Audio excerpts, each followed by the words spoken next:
हाँ, एक वायर में सुनो, कल अपन ने पढ़ा था करंट कैसे बहता है, याद है? अंदर घुस के देखा था अपन ने कि कैसे बैटरी लगाते तो इलेक्ट्रिक फील्ड आता है, इलेक्ट्रिक फील्ड से इलेक्ट्रॉनों पे फोर्स लगता है, फोर्स से इलेक्ट्रॉन एक्सेलरेट होते हैं। याद आया? ड्रिफ्ट वेलोसिटी आती है और धारा बहती है। याद आ गया क्या? करंट कैसे फ्लो होता है, अंदर घुस के देखा था। Yes sir.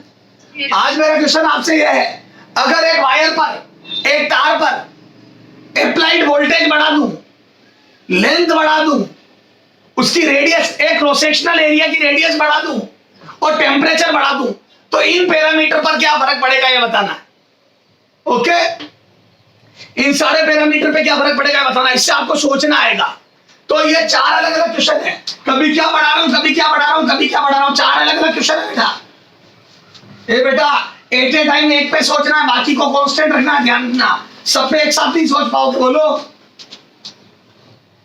आ जाओ। अगर मैं ए सुनो, अगर एक तार पर अप्लाइड वोल्टेज बढ़ा दूं, ये देख, ये तार है, इस पर आरोपित विभवांतर अप्लाइड वोल्टेज बढ़ा दूं, तो बताओ सबसे पहले इलेक्ट्रिक फील्ड पे सोचो, क्या होगा इलेक्ट्रिक फील्ड का? बढ़ेगी। बोलो होता क्या है? E बराबर V बाई L।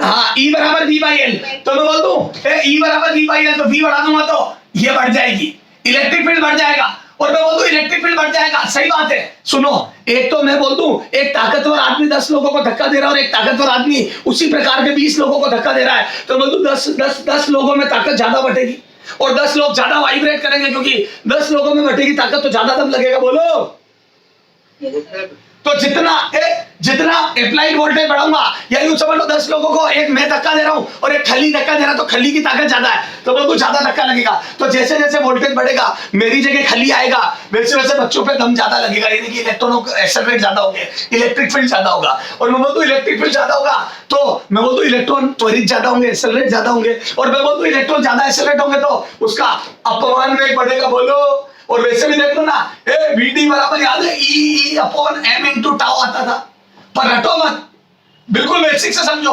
आपने वी बढ़ाया, ई बढ़ गया, ई बढ़ाया और ई बढ़ गया तो वीडी बढ़ गया। क्यों? क्योंकि इलेक्ट्रॉन ज्यादा तेज त्वरित होंगे। बोलो,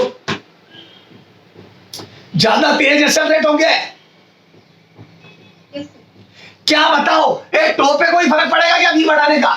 टो पे कोई फर्क पड़ेगा नहीं।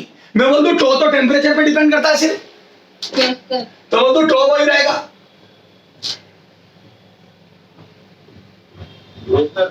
अच्छा बता, वीडी बढ़ गया तो करंट का क्या होगा? बता, करंट धारा का क्या होगा? वीडी बढ़ गया तो मैं बोल करंट बढ़ गया, और मैं बोल करंट बढ़ गया तो रेजिस्टेंस घट गया। Yes sir. अरे बोलो नहीं। अब ये कॉमन मिस्टेक है जो बच्चा करके आता है। बच्चा सोचता है वी बढ़ाया, करंट बढ़ गया, रेजिस्टेंस घट गया। देखो, करंट बढ़ने का कारण इस बार वायर नहीं है, इस बार बाई एजेंसी है। ये वी बाई एजेंसी थी, तो बोल दूं आप अगर वोल्टेज ज्यादा लगाओगे तो करंट तो ज्यादा आना ही है। इस पर वायर ने क्या करा? कुछ नहीं करा। हाँ, सेम वोल्टेज पर अगर करंट चेंज होता तो वायर के अंदर के पैरामीटर बदले। मैं बोल दूं हर्डल्स घटी है। सुन, एक ढीठ आदमी है, सुनना, एक ढीठ आदमी है, उस ढीठ आदमी को मैंने बोला पढ़ ले रहे, नहीं तो लपड़ खाएगा, तो उसने आधे घंटे पढ़ाई कर ली, क्योंकि ढीठ था, पढ़ना तो चाहता नहीं था। तो मैंने बोला ये पढ़ ले रहे, नहीं तो लपड़ खाएगा। और एक मैंने आग लगा दी और मैंने बोल दिया रूम तक खोलूंगा जब पढ़ाई करेगा तगड़ी, तो मैं बोल दूं वो बहुत जबरदस्त पढ़ेगा। तो मैं बोल दूं असर ही बदल दिया तेने, तो उसके पढ़ना पड़ेगा ज्यादा। इसमें उसके ढीठपंथी पे का असर आया, ये तो तेने बल ही ज्यादा लगा दिया। एक धीरे से बोला आधे घंटे पढ़ा, और आग लगा के बोला पढ़ नहीं तो आग में जला दूंगा, तो अपने आप 4 घंटे पढ़ लिया। अरे बोल। Yes sir. तो मैं बोलता हूं आप अगर बाई एजेंसी वोल्टेज बढ़ाते हो तो रेजिस्टेंस बदलेगा नहीं, क्योंकि आर तो रो एल बाई होता है, ना एल बदला, ना ए बदला, ना रो बदला। बोल, ना वायर बदला। कॉपर का कॉपर है, वायर मैंने बदला नहीं, तो मैं बोल दूं स्मॉल एन वही रहा, एकांक आयतन में इलेक्ट्रॉनों की संख्या, number of electron per unit volume वही रहा। मैं बोल दूं टेम्परेचर बदला नहीं तो टो वही रहा और एन वही रहा, तो रेजिस्टिविटी वही रही। देखो, प्रतिरोधकता वही रहेगी, रेजिस्टिविटी। बोलो, क्योंकि ये दो चीजों पे डिपेंड करती थी, याद है, एन और टो पे। याद कर, रेजिस्टिविटी में रो बराबर था m upon n e square tau, याद करो।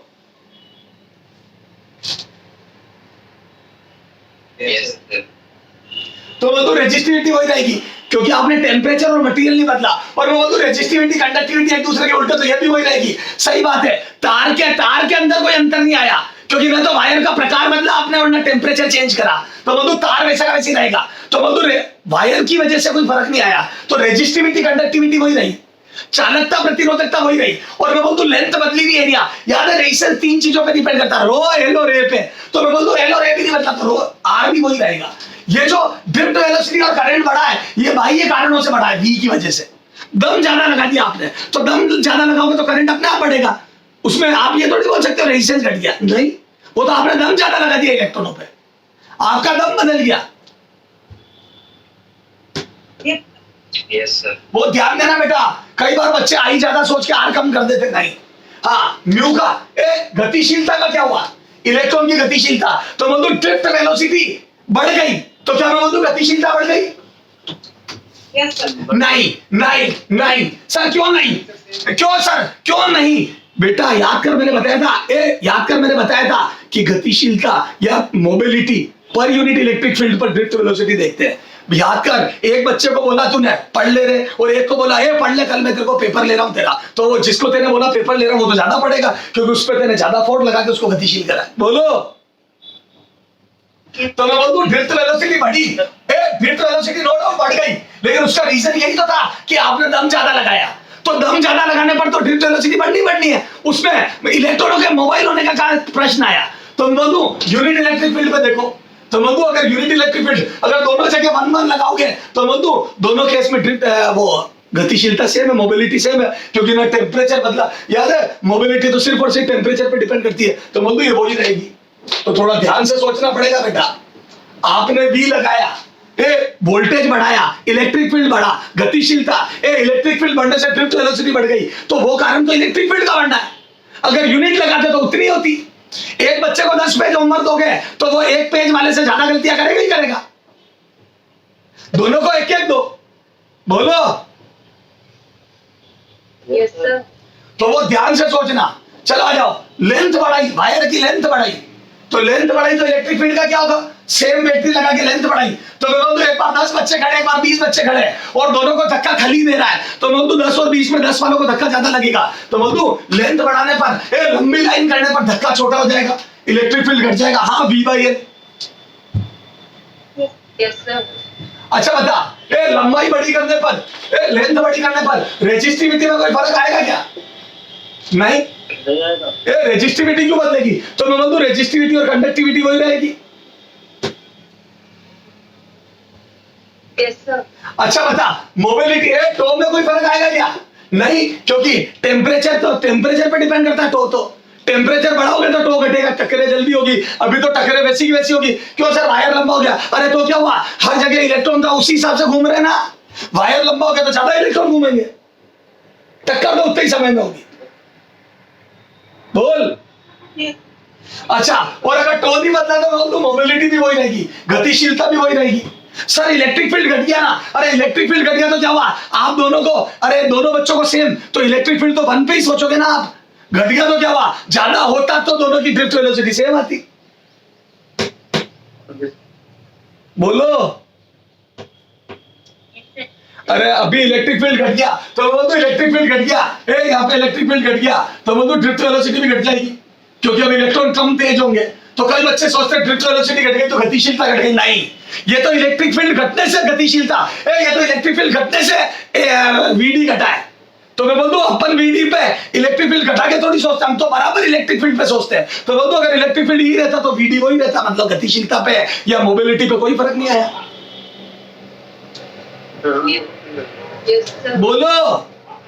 तो ध्यान रखना, ये मोबिलिटी सेम इलेक्ट्रिक फील्ड पे सोचते हैं। कई बार इलेक्ट्रिक फील्ड घट गया तो वीडी घट गया, उससे मतलब नहीं है। अगर आपने इलेक्ट्रिक फील्ड आधा कर दिया तो वीडी आधा हो गया, तो मैं बोल दूं मोबिलिटी तो वही रही, क्योंकि इलेक्ट्रॉन तो उतना ही तेज होना चाहता था, वो तो तेने इलेक्ट्रिक फील्ड घटा दिया। तू यूनिट इलेक्ट्रिक फील्ड का तू एक लगा के देख, फिर देख कितना तेज भागता हूं मैं। Yes sir. अच्छा बता, अगर वायर की रेडियस बढ़ा दी, अच्छा हाँ, आर पे क्या फर्क पड़ेगा अगर लेंथ बढ़ा दी? तो बोलो रेडिएशन बढ़ जाएगा, क्योंकि लेंथ बढ़ने के साथ रेडिएशन बढ़ता है। Yes, sir. हाँ, आर बढ़ा दिया, आर वायर मोटा कर दिया, वायर मोटा कर दिया तो इलेक्ट्रिक फील्ड तो वही रहेगा। बोलो, वायर मोटा करने से इलेक्ट्रिक फील्ड पे क्या फर्क पड़ेगा? मैं बोल दूं लेंथ तो वही रही, वायर की लेंथ तो वही रही, तो मैं बोल दूं अगर लेंथ वही रही है वायर की तो बोल दूं इलेक्ट्रिक फील्ड वही रहेगा, क्योंकि E बराबर V बाई L होता है। तो बोल दूं वायर को मोटा करने से इलेक्ट्रिक फील्ड पे कोई फर्क नहीं पड़ता, वायर को लंबा करने से इलेक्ट्रिक फील्ड घट जाता है। तो बोल दूं वायर को लंबा करने से इलेक्ट्रिक फील्ड घट जाता, पर वायर को मोटा करने से इलेक्ट्रिक फील्ड वही रहता है। और मैं बोल दूं इलेक्ट्रिक फील्ड वही रहा, सब कुछ वही रहा, तो बोल दूं ड्रिफ्ट वेलोसिटी भी वही रहेगी। तो ध्यान रखना, मोटे वायर में इलेक्ट्रॉनों की ड्रिफ्ट वेलोसिटी नहीं बदलती है, लंबे वायर में बदल जाती है, क्योंकि धक्का कम लगता है हर इलेक्ट्रॉन पे, क्योंकि ई घट जाता है। खाली 10 बच्चों की लाइन को धक्का दे और 100 बच्चों की लाइन को धक्का दे तो 100 बच्चों वालों में स्पीड कम होगी धक्के की। क्यों? क्योंकि 100 बच्चों में बढ़ गया धक्का खली का। बोलो। अच्छा बता, अब वायर मोटा कर दिया तो बता रेजिस्टिविटी में कोई फर्क पड़ेगा? नहीं। क्या कंडक्टिविटी में कोई फर्क पड़ेगा? नहीं, क्योंकि इन दोनों में तो सिर्फ N और टाउ ही आता है। और मैं बोलूं रेजिस्टेंस में कोई फर्क पड़ेगा?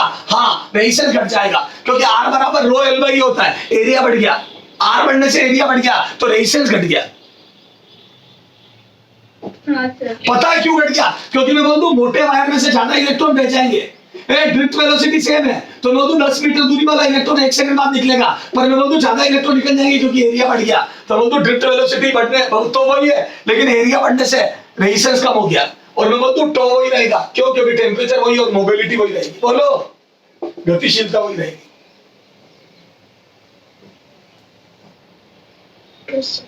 अब बता, टेम्परेचर बढ़ा दिया, टेम्परेचर बढ़ा दिया तो कहां का फर्क आएगा? क्या इलेक्ट्रिक फील्ड चेंज होगा? क्या खली का धक्का बदलेगा टेम्परेचर? नहीं, धक्का तो वही रहेगा। तो आज मैं बोल दूं बाहर से धक्का सेम लगा रहा हूं मैं।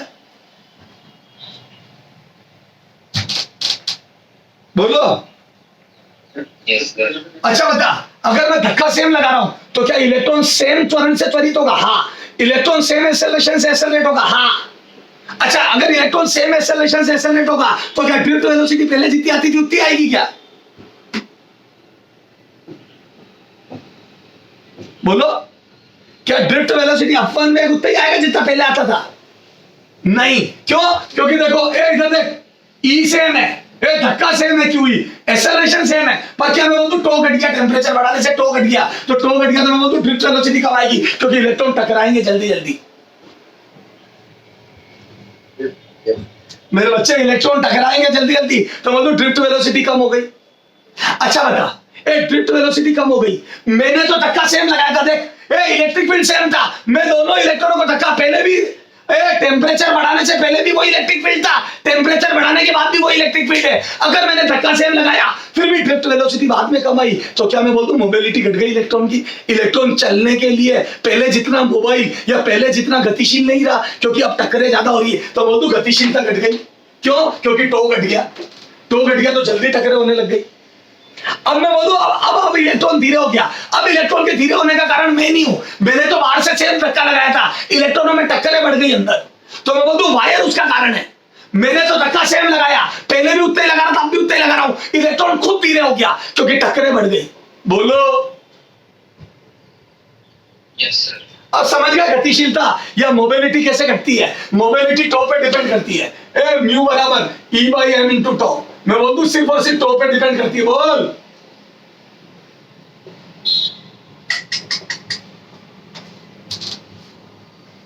मैंने सेम इलेक्ट्रिक फील्ड लगाया, मेरे बच्चे इलेक्ट्रिक फील्ड सेम लगाया, फिर भी इलेक्ट्रॉन धीरे चलने लग गए, ड्रिफ्ट वेलोसिटी घट गई क्योंकि टक्करें जल्दी होने लग गई अंदर। तो मैं बोलता हूं अंदर इलेक्ट्रॉनों के चलने में थोड़ी बाधा ज्यादा आ गई, तो मैं बोलता हूं इलेक्ट्रॉन कम गतिशील हो जाता है टेम्परेचर बढ़ते ही, इलेक्ट्रॉनों की गतिशीलता या मोबिलिटी घट जाती है। क्यों? क्योंकि टक्करें ज्यादा होने लग जाती है, तो बेचारा इलेक्ट्रॉन यूं समझ लो भगदड़ मच गई मेले में, तो मैं बोल दूं तुम्हारा वेग घट जाएगा क्योंकि तुम टकराओगे ज्यादा लोगों से।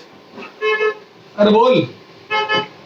अच्छा बता, टो घट गया तो मैं बोल दूं रेजिस्टिविटी बढ़ गई, टो घट गया, टक्करें जल्दी जल्दी होने लगी तो मैं बोल दूं रेजिस्टिविटी बढ़ गई। सही बात है, प्रतिरोधकता बढ़ गई। बेटा वायर की प्रतिरोधकता बढ़ गई, टेम्परेचर याद कर, टेम्परेचर बढ़ने से टो घटता है, रेजिस्टिविटी बढ़ जाती है। और मैं बोल दूं कंडक्टिविटी घट गई, बेकार चालक हो गया है, कंडक्टिविटी चालकता घट गई। सही बात है, अगर प्रतिरोधकता बढ़ती है, रेजिस्टिविटी बढ़ती है तो कंडक्टिविटी या चालकता घट जाती है। बोलो। Yes sir. मैं बोल दूं ये बेकार चालक, बेकार कंडक्टर हो गया, बेकार चालक, बेकार कंडक्टर हो गया। और मैं बोल दूं, और बेकार कंडक्टर हो गया तो रेजिस्टेंस बढ़ गया। सही बात है, अगर रो बढ़ेगा तो आर बढ़ेगा, क्योंकि रो एल बाई है, तो रो बढ़ने से आर बढ़ता है। तो आर तीन चीजों पे डिपेंड करता है, रो एल और ए, और रो दो चीजों पे डिपेंड करता है, टेम्परेचर और मटेरियल। बोलो। Yes, sir. Yes, sir. कितने लोगों को समझ में आ गया?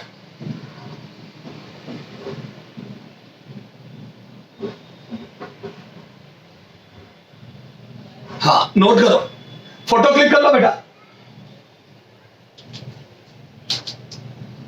हो गया सर।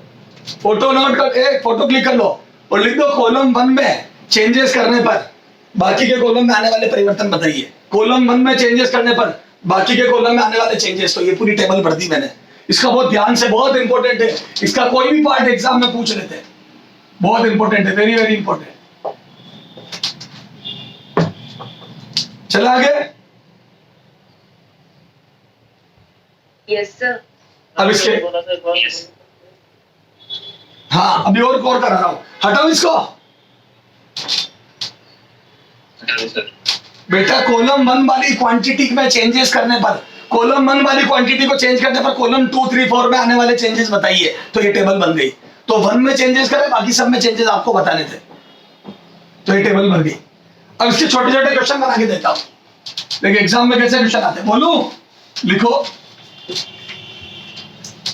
टेम्परेचर बढ़ाने पर, लिखो टेम्परेचर बढ़ाने पर, देखो कैसे घुस घुस के क्वेश्चन घुसता अंदर। टेम्परेचर बढ़ाने पर, टेम्परेचर बढ़ाने पर, है ना, ए इलेक्ट्रॉन का एक्सेलरेशन, इलेक्ट्रॉन का एक्सेलरेशन, एक्सेलरेशन ए कम हो जाता है। B collision frequency, collision frequency क्या होता है? कोलिजन फ्रीक्वेंसी टक्कर आवृत्ति, टक्कर आवृत्ति, इलेक्ट्रॉनों की जो टक्कर आवृत्ति है वो बढ़ जाती है। सी टो घट जाता है। डी ड्रिफ्ट वेलोसिटी घट जाती है। बताओ कौन सा करेक्ट है? टेम्परेचर बढ़ाने पर निम्न में से कौन सा ऑप्शन करेक्ट है? निम्न में से कौन सा या कौन से ऑप्शन करेक्ट है? अब देख अंदर घुस के सोचना है। बता मेरे टेम्परेचर, ए सुन, टेम्परेचर बढ़ाने पर, क्वेश्चन ये था टेम्परेचर बढ़ाने पर, टेम्परेचर बढ़ाने पर कौन सा ऑप्शन, कौन सा या कौन से ऑप्शन करेक्ट है? कौन सा या कौन से ऑप्शन करेक्ट है? एक से ज्यादा भी हो सकते हैं, कौन से करेक्ट है? तो बता, ए टेम्परेचर बढ़ाया तो बता अंदर क्या हुआ? वायर के अंदर क्या इलेक्ट्रिक फील्ड में कोई चेंजेस आएंगे? क्या इलेक्ट्रिक फील्ड बदलेगा? नहीं, क्योंकि वी और एल वही रखे मैंने। तो बोल दो टेम्परेचर बढ़ाया तो ई तो सेम रहेगा। अरे ई तो सेम रहेगा, सेम। मैं बोल दूं टो घट जाएगा। Yes, sir. अच्छा मैं बोल दूं ई के कारण ही तो इलेक्ट्रॉनों का फोर्स लगता है। याद करो इलेक्ट्रॉनों का फोर्स ई लगता है। तो बोल दूं इलेक्ट्रॉनों का एक्सेलरेशन ई बाई एम वो का वही रहेगा। इलेक्ट्रॉनों का त्वरण फोर्स अपॉन मास, तो मैं बोल दूं वो का वही रहेगा, त्वरण एक्सेलरेशन वो का वही रहेगा। बोलो यस सर। बेटा, तेने ना बैटरी की ताकत बदली ना लंबाई बदली, मतलब तुम दोनों बार खली लाए और दोनों बार 10-10 बच्चों को धक्का दिलवाया, तो बोल दो बच्चों की फड़फड़ाहट वही होगी, क्योंकि खली बटा 10 बच्चे। बोलो। Yes, sir. तो बोल दो ई सेम रहा और मैं बोल दूं फोर्स सेम रहा, एक्सेलरेशन सेम रहा। फिर सर वीडी घट गया, सुनो ये वही रहा, तो बोल दूं टो घट गया। टक्कर है, टक्कर जल्दी जल्दी होगी। मैं लिख दूं यहाँ पर टक्कर जल्दी जल्दी होगी। टो घटने का मतलब मैं बोल दूं टक्कर जल्दी जल्दी होगी, टक्कर फास्ट होगी, टक्कर जल्दी जल्दी। टक्कर जल्दी जल्दी का मतलब मैं बोल दूं टो घट गया, और टो घट गया तो बोल दूं इलेक्ट्रॉन कम समय तक एक्सेलरेट होगा। ए कम समय तक रहेगा, एक्सेलरेशन कम समय तक, एक्सेलरेशन कम समय तक रहेगा, कम टाइम तक रहेगा, कम टाइम तक। और मैं बोल दूं इसलिए ड्रिफ्ट वेलोसिटी कम आएगी। क्यों? ई बाई एम इंटू टाउ। अरे बोलो टो घट गया तो ड्रिफ्ट वेलोसिटी घट गई। बोलो यस सर। तो बोल दो ड्रिफ्ट वेलोसिटी घट जाएगी, टो घट जाएगा, टक्कर है जल्दी जल्दी, टक्कर फ्रीक्वेंसी बढ़ जाएगी। और मैं बोल दूं इलेक्ट्रॉन का एक्सेलरेशन घट जाएगा। नहीं, इलेक्ट्रॉन का एक्सेलरेशन तो वही रहेगा। एक्सेलरेशन क्यों घटेगा? धक्का सेम है। फिर ड्रिफ्ट वेलोसिटी क्यों घट गई? क्योंकि कम समय तक इलेक्ट्रॉन त्वरित हो पाएगा। इलेक्ट्रॉन एक्सेलरेट कम टाइम तक हो पाएगा क्योंकि टकरा जल्दी गया। तू तो उतनी स्पीड से भाग रहा है, पर मैं बोल दूं तेरी लोगों से टक्कर बढ़ गई तो तू ज्यादा देर तक भाग नहीं पा रहा है। बोल। Yes sir. अरे बेहतरीन क्वेश्चन है, स्टार मार करके नोट कर, अंदर घुस घुस के सोचना है।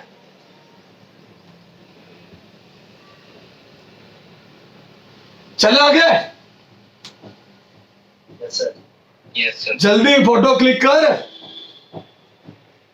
Yes, sir. हाँ हाँ, इधर देख, और जबरदस्त चीजें बताता हूँ। खूब क्वेश्चन आते हैं बेटा अंदर सोचने पे।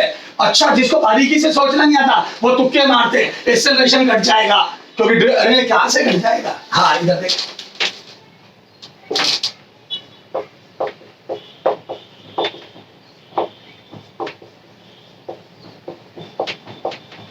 यदि वायर की क्रॉस सेक्शनल रेडियस अनुप्रस्थ काट त्रिज्या, अनुप्रस्थ काट त्रिज्या, अनुप्रस्थ काट त्रिज्या, काट त्रिज्या, क्रॉस सेक्शनल रेडियस बढ़ा दे, रेडियस बढ़ा दे, अनुप्रस्थ काट त्रिज्या रेडियस आर बढ़ा दे, ठीक है। ये ऊपर वाला एरो मतलब बढ़ा दे तो, है ना, इंक्रीज कर दे, बढ़ा दे तो। थोड़ा शॉर्ट में क्वेश्चन लिख रहा हूं, ए ई बढ़ जाएगा, B acceleration,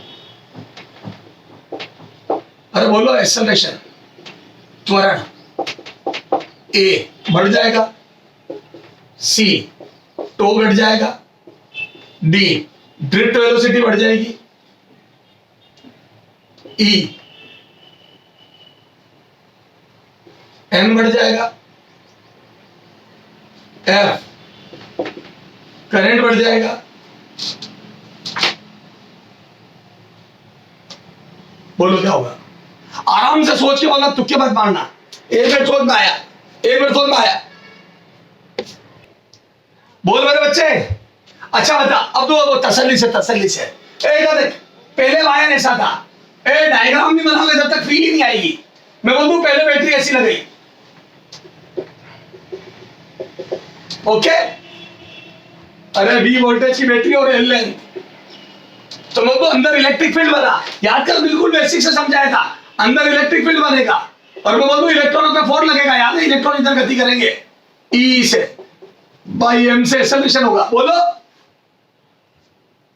Yes, sir. Yes, sir. अब मैंने वायर बड़ा कर दिया, वायर छोटा कर दिया, रेडियस बड़ी कर दी, तो ये बात बता, यहीं पे बना, इसी के नीचे बना, ये वायर मोटा कर दिया, है ना, लेकिन लेंथ वही रखी, और मैं बोलूं बैटरी भी होगी वही लगी, तो मैं बोलूं वही भी और वही एल, वही भी और वही एल,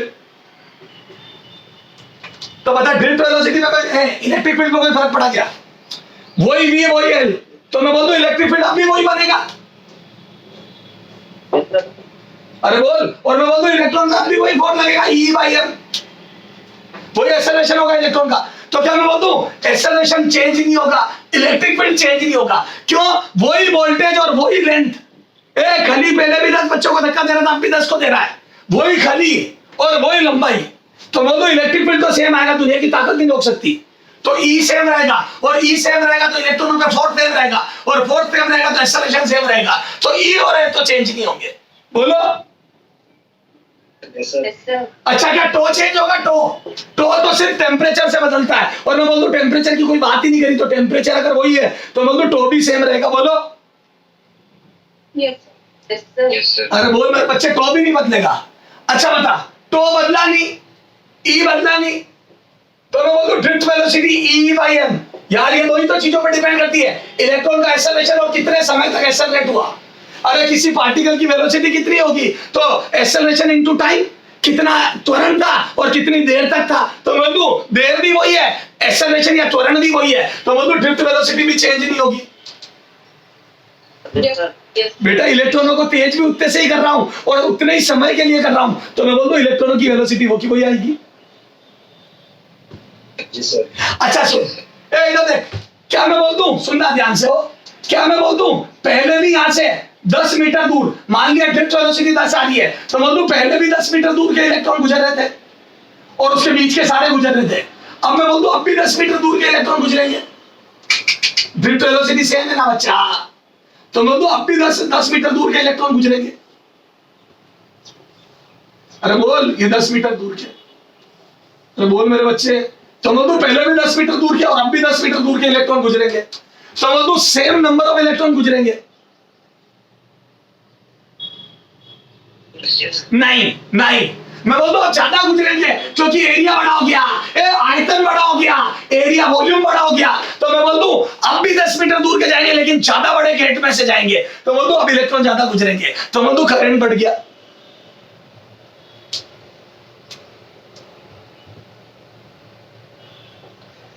याद कर करंट क्या आया था? मैं बोल दूं करंट आया था वीडी इंटू एरिया। इतने इलेक्ट्रॉन गुजरेंगे, इतने इलेक्ट्रॉन गुजरेंगे into number of electron, sorry A into VD, इतना आयतन गुजरेगा, इतना वॉल्यूम गुजरेगा इंटू एन, ये एकांक आयतन में इलेक्ट्रॉन, तो इतने इलेक्ट्रॉन गुजरेंगे इंटू ई। याद है एन ई ए वीडी, ये याद है? तो वीडी सेम रहा, VD same, n same. Sir n same क्यों? कॉपर था, कॉपर ही है, पहले भी कॉपर था, अब भी कॉपर है। कई बच्चे सोचते हैं यहाँ पे एन बढ़ गया। बेटा एन होता है यूनिट वॉल्यूम में इलेक्ट्रॉन। तो मैं बोल दूं यूनिट वॉल्यूम में इलेक्ट्रॉन तो सेम है, वायर मोटा होने से इलेक्ट्रॉन बढ़ गए, पर एकांक आयतन में तो उतने ही होंगे ना यार। यार एक बात बता, तूने एक गिलास पानी लिया, सुन, तूने एक गिलास पानी लिया और एक तपेली पानी लिया, तो क्या वाटर की डेंसिटी बदल जाती है? एक गिलास पानी में वाटर की डेंसिटी और एक तपेली वाटर की डेंसिटी अलग अलग होती है? सेम होती है। चाहे एक गिलास ले चाहे एक तपेली ले, एकांक आयतन में तो अणु उतने ही होंगे ना पानी के। यूनिट वॉल्यूम में तो पानी के मॉलिक्यूल उतने ही होंगे ना, वाटर मॉलिक्यूल या वाटर के मास। यार मेरे बच्चे, यार तुम समझते ही नहीं हो। एक गिलास में जो पानी है और एक तपेली में जो पानी है, बेटा पानी ज्यादा है, तपेली के अंदर पानी ज्यादा है, पर यूनिट वॉल्यूम इसका ले और यूनिट वॉल्यूम इसका ले, तब तो पानी सेम है ना। अरे बोलना यार। तो मैं बोल दूं यहाँ वायर मोटा हो गया, लेकिन कॉपर के यूनिट वॉल्यूम, यहाँ का यूनिट वॉल्यूम ले और यहाँ का यूनिट वॉल्यूम ले, उसमें number of copper molecule same होंगे, उसमें कॉपर सेम होंगे, उसमें इलेक्ट्रॉन सेम होंगे। इन दोनों में एकांक आयतन में इलेक्ट्रॉनों की संख्या सेम होगी, यूनिट वॉल्यूम में नंबर ऑफ इलेक्ट्रॉन। तो बोल दूं मटेरियल जब तक नहीं बदलेगा एन बदल ही नहीं सकता। मैं बोल दूं अगर दोनों कॉपर है तो मोटा ले चाहे पतला ले, कॉपर के यूनिट वॉल्यूम में इलेक्ट्रॉन सेम होंगे, तो एन सेम रहेगा। फिर भी करंट बढ़ गया, क्यों बढ़ गया करंट? क्योंकि 10 मीटर दूर से जब यहां से इलेक्ट्रॉन गुजरेगा यहाँ पे, तो यहाँ पे वॉल्यूम ज्यादा गुजर जाएगा। इस बात को समझो, एक क्लास में से लड़के बाहर निकल रहे हैं और प्रति सेकंड 10 बच्चे निकलते हैं, मतलब लाइन जो चल रही है, पर सेकंड 10 बच्चे क्रॉस करते हैं गेट को, और 2 लाइनों में क्रॉस कर रहे हैं, तो मतलब 1 सेकंड में 20 बच्चे निकलेंगे। 10 बच्चा पर सेकंड निकलता है एक रो में, और 2 रो निकल रही है, क्योंकि गेट की साइज इतनी है, तो 2 रो निकल रही है, तो मैं बोलूं 20 बच्चे प्रति सेकंड बाहर निकलेंगे। लेकिन दूसरा कमरा है, उसमें 4 गुना बड़ा गेट है या 2 गुना बड़ा गेट है, तो बोल दूं वहां 2 की जगह 4 लाइनें बनेगी, और मैं बोल दूं बच्चे 10 बच्चा पर सेकंड पर रो में निकल रहा है, तो बोल दूं अब 40 बच्चे निकलेंगे, तो बोल दूं गेट की साइज बड़ी होने से बच्चे ज्यादा निकल गए।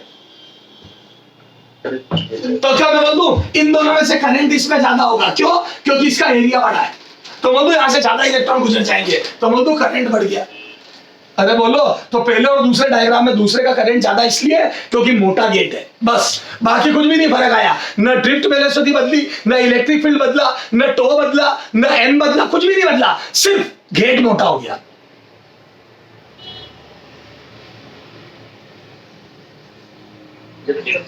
कितने लोगों को अंदर घुस के सोचना आ गया? ईमानदारी से हाथ खड़ा करो, कहां से यार फील आ रही है? झूठे हाथ मत खड़े करना। चला आगे। Yes, sir. तो क्या मैं बोल दूं वायर को मोटा करने से ड्रिफ्ट वेलोसिटी पे कोई फर्क नहीं आता, क्यों? क्योंकि इलेक्ट्रिक फील्ड वही आता है E बराबर V/L, और इलेक्ट्रिक फील्ड वही आता है E वही आता है, तो बोल दो ड्रिफ्ट वेलोसिटी में न टो बदला न E बदला, तो ड्रिफ्ट वेलोसिटी वही रहती है। तो ड्रिफ्ट वेलोसिटी अपन में 2 बातों पे डिपेंड करता है, VD किस पे? E और टो पे।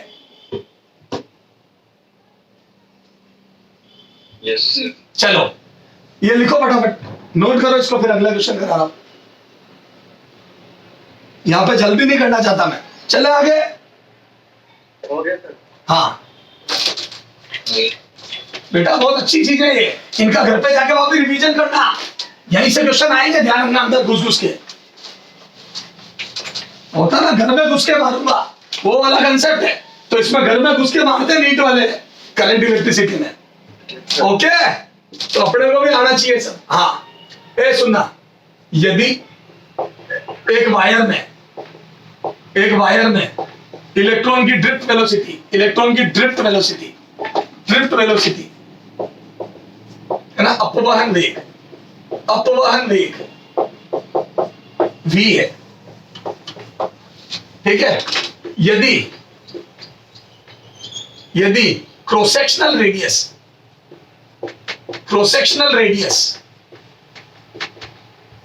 है ना, अनुप्रस्थ काट त्रिज्या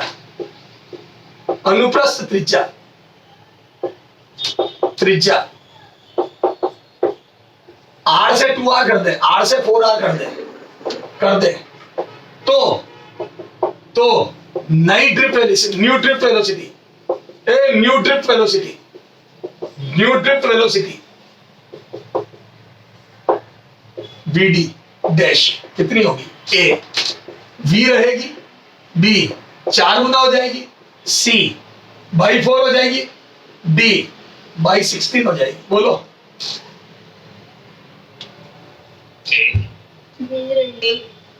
v रहेगी, ये पूछा हुआ क्वेश्चन है। v रहेगी क्यों? क्योंकि अगर आप एक वायर को मोटा कर दोगे कोई फर्क पड़ेगा?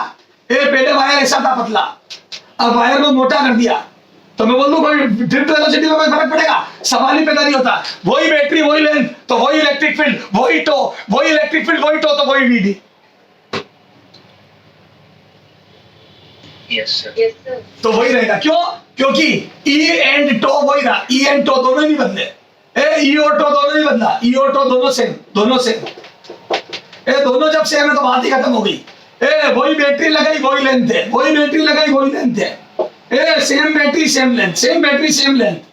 तो मैं बोलूं जब बैटरी और लेंथ दोनों नहीं बदले तो ई सेम आएगा, और मैं बोलूं ई सेम आया और टो सेम है ही सही, टक्कर उसी समय में हो रही है, तो मैं बोलूं टो और ई सेम है तो क्यों वेलोसिटी बदलेगी? ओके, अरे बोल। Yes, sir. फोटो खींच, जल्दी फोटो खींच। हटा दो। मेरी हो रहा है सर। क्या कह रहा है? सर मेरे ब्लर आ रहा है तो सर क्यों रहा है? मेरी हो रहा है। अरे ब्लर किसके आ रहा है? बीच में आ जाता है। तो यार बीच, हाँ अब ये नया क्वेश्चन है बेटा। एक वायर की ड्रिफ्ट वेलोसिटी बतानी है, अगर उसकी लंबाई को रेडियस हटा के मैंने लेंथ कर दी, अगर उसकी लेंथ को L से 4L कर दे तो नई ड्रिफ्ट वेलोसिटी कितनी हो जाएगी? अब सुनना मेरे बच्चे, अब सुनो, जल्दी मत करना। मैं बोल दूं पहले वायर ऐसा था,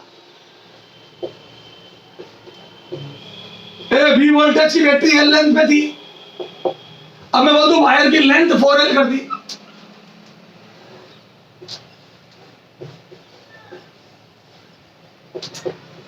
वायर की वोल्टेज हो गई लेंथ 4L कर दी। अच्छा एक बात बता, पहले खाली 10 लोगों को धक्का दे रहा था, 40 लोगों को धक्का दे रहा है, बता धक्का बढ़ गया या घट गया पर बच्चा? घट गया। तो मैं बोल दूं बिल्कुल जीरो से सोच रहा हूं, बिल्कुल जीरो से। मैं बोल दूं यहाँ पे E बराबर V/L आएगा, यहाँ पे E बराबर V/L आएगा, और मैं बोल दूं यहाँ पे E बराबर V/4L आएगा। बोलो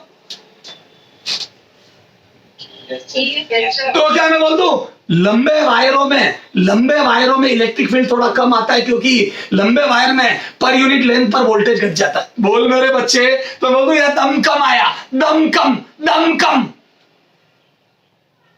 Yes, sir. मेरे बच्चे दम कम।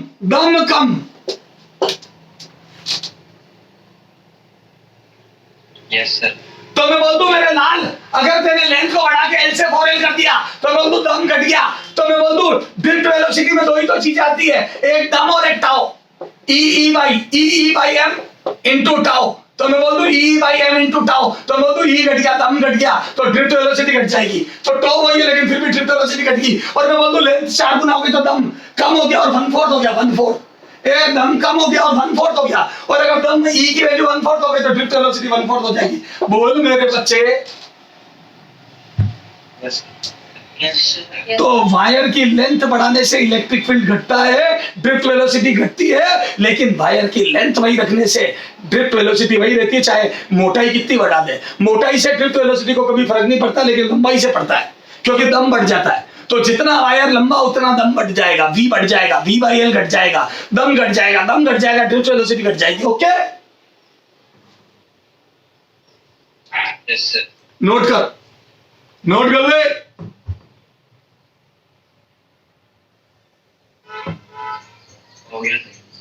चले आगे।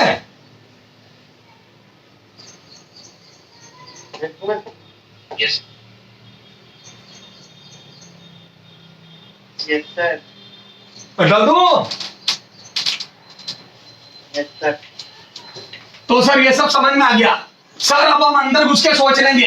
एक बार से थोड़ा क्विक रिवीजन करा दो और हमारे से पूछो सर। और अगर हम नहीं करें, हमारे से जवाब सही नहीं आया तो ऑनलाइन लपड़ दो हमारे को खींच के।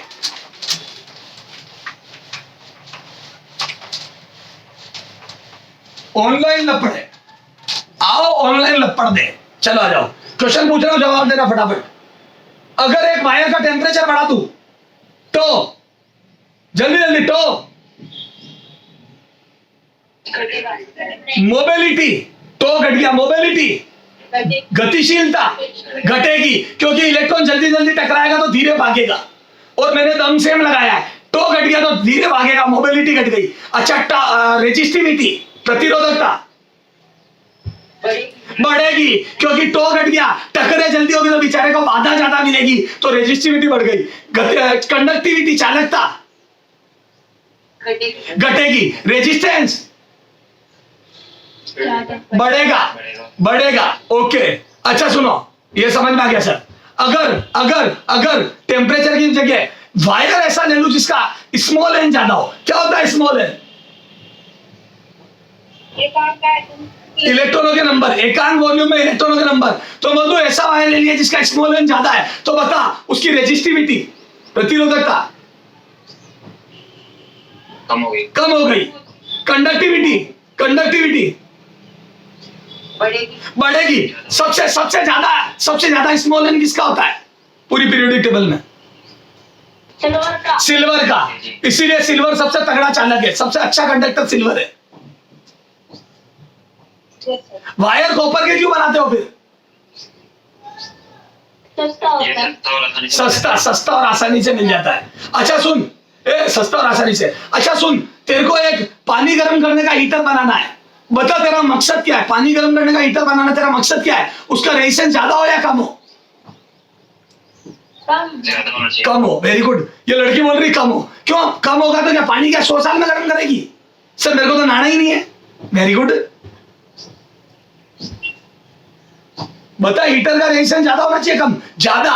ज्यादा होगा तभी तो पानी जल्दी जल्दी उष्मा जल्दी जल्दी हीट जनरेट होगी, क्योंकि आई स्क्वायर आर से जितना आर ज्यादा उतनी हीट ज्यादा, और जितनी हीट ज्यादा होगी उतना जल्दी पानी गर्म होगा। बोलो। तो हीट ज्यादा जनरेट करवानी है, बोलो। इसलिए नाइक्रोम बाइक्रोम के तार लेते हैं। ओके,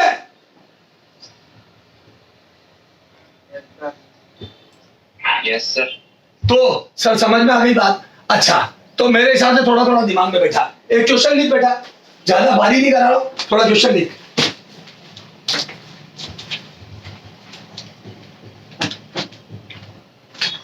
हाँ, क्वेश्चन लिख। एक ड्रिफ्ट वेलोसिटी पे न्यूमेरिकल करेंगे।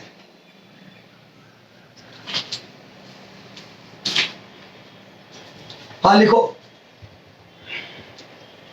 हाँ मैं लिख रहा हूं। वीडी का मान एक वायर का क्रॉस सेक्शनल एरिया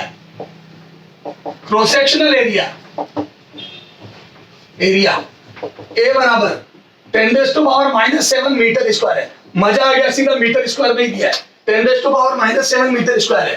एंड धारा करंट आई बराबर 1.5 या 2 एम्पियर है। करंट 2 एम्पियर है। ओके सर, है ना। और स्मॉल एन इलेक्ट्रॉन डेंसिटी अरे इलेक्ट्रॉन घनत्व क्या होता है? इलेक्ट्रॉन घनत्व बोलो। Electron density n small n बराबर बराबर 9 × 10⁻28 9 × 10⁻28 प्रति metre cube minus metre cube, या ये बोल दो प्रति मीटर क्यूब है। अरे एकाग्र आयतन में इलेक्ट्रॉन 9 × 10⁻28 है पर यूनिट वॉल्यूम इलेक्ट्रॉन। ठीक है, तो ड्रिफ्ट वेलोसिटी बतानी वीडी। अब सुनना मेरे बच्चे, कभी भी ध्यान रख लेना। इधर सुन, मेरे बच्चे इधर सुन, कभी भी वीडी इस फॉर्मूले से पूछता ही नहीं है। E/m × टाउ, पता है ये वाला फॉर्मूला कभी लगवाता ही नहीं है। सर क्यों नहीं लग पाता है? वो इसलिए नहीं लग पाता क्योंकि याद है मैंने बोला था यहाँ पे कई लोग हाफ लिखते कहीं नहीं लिखते। याद है कई लोग ड्रिफ्ट वेलोसिटी 0 और वीडी का एवरेज बोलते हैं, याद कर मैंने बताया था। Yes, sir. और कई लोग ये मानते हैं वीडी होती है, इसलिए वो इस बात से बचने के लिए ये बात ही नहीं करते कभी हमेशा। तो बोलो वीडी कैसे निकालोगे बता? तो बोलो याद है फॉर्मूला I बराबर NEAVD, याद कर NEAVD रखो वैल्यू। बोलो I कितना दिया है? 2 एम्पियर। बोलो N कितना दिया है? N का मान कितना है? 9 इंटू 10 की घात 28। E कितना होता है? 1.6 इंटू 10 की घात -29। अरे बोलना मेरे बच्चे। Yes, sir. Yes, sir. A का मान कितना है? एरिया क्रॉस सेक्शन 10 की घात -7, यहां से आ जाएगा VD। तो बोलो कितना आ गया VD? तो बोल दो ये -7 -19 -26 -26 प्लस 28 2, ये 2 बचेंगे तो ये इसको दे दो। बेटा थोड़ा डायरेक्ट कर रहा हूं मैं, तो ये आ जाएगा 160, ये आ जाएगा बेटा 2/160 इंटू 9। थोड़ा सा डायरेक्ट लिख दिया बेटा VD, यहां से सोल्व कर रहा हूं। 80 9 9 72 720, 1/720 आ रहा है, थोड़ा डायरेक्ट लिख दिया बेटा। ये 1/700 VD बराबर आ रहा है बेटा 1/720 मीटर पर सेकेंड। अरे बेटा ये देखिए ना 2 से काटा 80 बार, 9/72 720 आ रहा है। अच्छा मैं इसको लगभग 1000 लिख के मैं बोल दूं क्या? 10 की घात 3 मतलब 1 mm पर सेकेंड आ रहा है लगभग। अरे मैं 720 को 1000 लिख रहा हूं यार। हाँ सर। मैं तेरे को ऑर्डर यार, ये आंसर हो गया अपना, छोड़ ये आंसर हो गया, घर पे कर लेना कितना आ रहा है। मैं तेरे को बता रहा हूं लगभग mm पर सेकंड में ड्रिफ्ट वेलोसिटी आती है, mm पर सेकंड में। ये प्रैक्टिकल डेटा है। तो मिलीमीटर पर सेकंड के हिसाब से इलेक्ट्रॉन बहते हैं वायरों में इलेक्ट्रिक बैटरी लगाने पे, समझ गए? तो मैं एक अंदाजा दे रहा हूं तेरे को कि mm पर सेकंड से वायर में इलेक्ट्रॉन बहते हैं, इसलिए मैंने ये थोड़ा लिखा, 1000 मान लिया इसको। बोलो नहीं बोलते किस कोटि की धारा है, किस कोटि की ड्रिफ्ट वेलोसिटी होती, तो किस ऑर्डर की ड्रिफ्ट वेलोसिटी होती, तो mm पर सेकंड की ड्रिफ्ट वेलोसिटी होती। बोलो Yes, sir. Yes, sir. बोलते नहीं है यार बच्चे, मजा नहीं आता फिर। Yes, sir. चलो एक होमवर्क दूंगा, वो तुम तक पहुंच जाएगा कैसे भी, ठीक है? तो मेरे हिसाब से ड्रिफ्ट वेलोसिटी और ये सारे रिलेशन समझ में आ गए तुम्हारे को।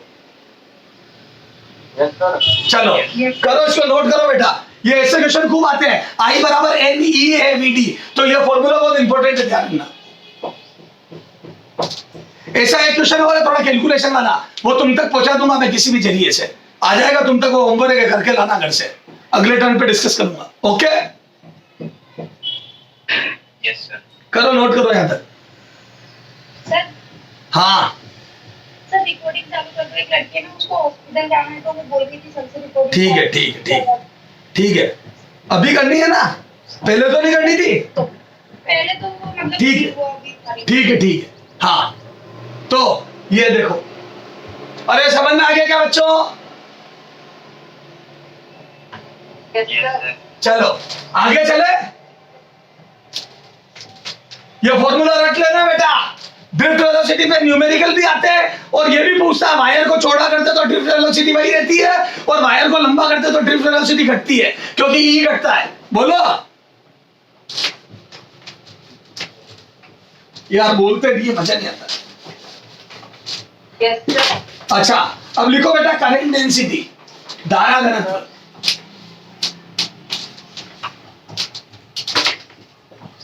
करंट डेंसिटी,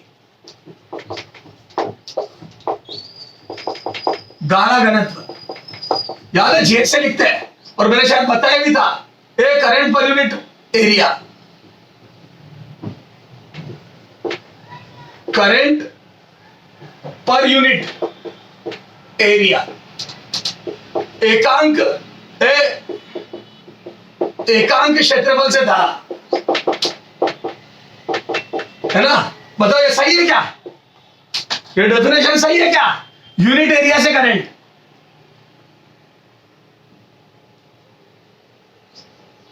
बोलो, बोल ही नहीं रहे तो बच्चा बोलने राइट है क्या? Yes, sir. No sir, sir क्या गलती है इसमें? बता रहा हूं 2-3 गलतियां हैं। इधर देख, एक तो करंट पर यूनिट एरिया नहीं लेते, current per unit cross sectional area. कौन सा एरिया, ये तो लिखना पड़ेगा ना, क्रॉस सेक्शनल एरिया। अरे बोलो तो बोलू एकांक अनुप्रस्थ काट क्षेत्रफल, एकांक अनुप्रस्थ काट क्षेत्रफल, काट क्षेत्रफल से करंट, क्षेत्रफल से धारा, अनुप्रस्थ काट का क्षेत्रफल लेते हैं। ओके, अब okay? Yes sir. No sir, sir क्यों नो सर, आप क्यों no sir? Unit current per unit perpendicular cross sectional area, लंबवत एकांक, बेटा बातें नहीं रहे, एकांक लंबवत अनुप्रस्थ काट से धारा। सर कुछ समझ में नहीं आया, बताता हूं, इधर देख, बता रहा हूं, मेरे नाम बता रहा हूं। यहां से करंट जा रहा है इसमें, अरे पूरा वायर में से करंट फ्लो करता है, इलेक्ट्रॉन फ्लो करते हैं, बोलो। तो मैं बोल दूं करंट जा रहा है इस डायरेक्शन में, तो मैं बोल दूं करंट की डायरेक्शन का परपेंडिकुलर एरिया होता है क्रॉस सेक्शनल एरिया, है ना, करंट की तरह। तो मैं बोल दूं ये वाला एरिया लेना है, करंट का perpendicular, current per unit perpendicular cross sectional area, जो कि धारा की दिशा का परपेंडिकुलर हो। तो बोल दूं करंट की डायरेक्शन का परपेंडिकुलर एरिया ये। अच्छा, मैंने बोल दिया I बराबर 2 एम्पियर, और ये एरिया है बेटा 2 mm²। तो बताओ करंट डेंसिटी J कितनी होगी?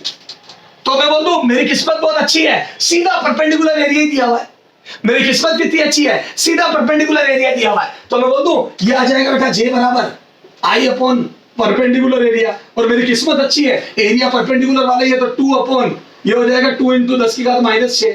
तो मैं बोल दूं यहां से आ जाएगा बेटा लगभग क्या इक्वली आएगा, बिल्कुल 10⁶ एम्पियर पर मीटर स्क्वायर। अरे बोल मेरे बच्चे, यस सर। बोलो, बोल ही नहीं रहा यार। Yes sir. अच्छा सुन, यहां तो तेरे से आसानी से निकल गया, लेकिन अगर ये तो क्या एग्जाम्पल 1, एग्जाम्पल 2 देख, अगर वायर ऐसा हो,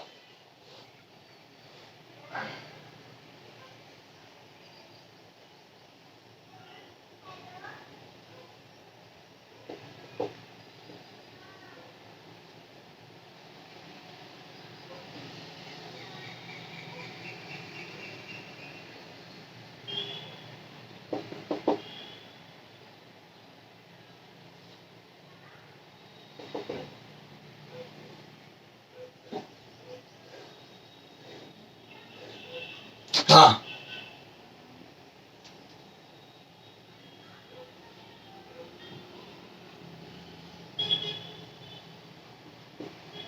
हाँ बेटा, ये जो एरिया है, ये गन्ना देखा, गन्ना का भी छिला हुआ गन्ना, ये तिरछा कटा हुआ गन्ना, गन्ने का रस निकालते जब,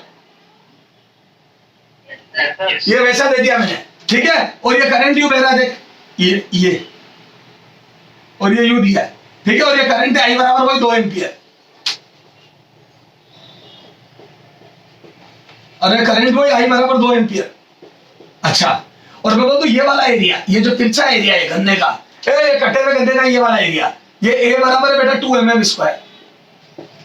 बता करंट डेंसिटी कितनी होगी, धारा घनत्व कितना होगा?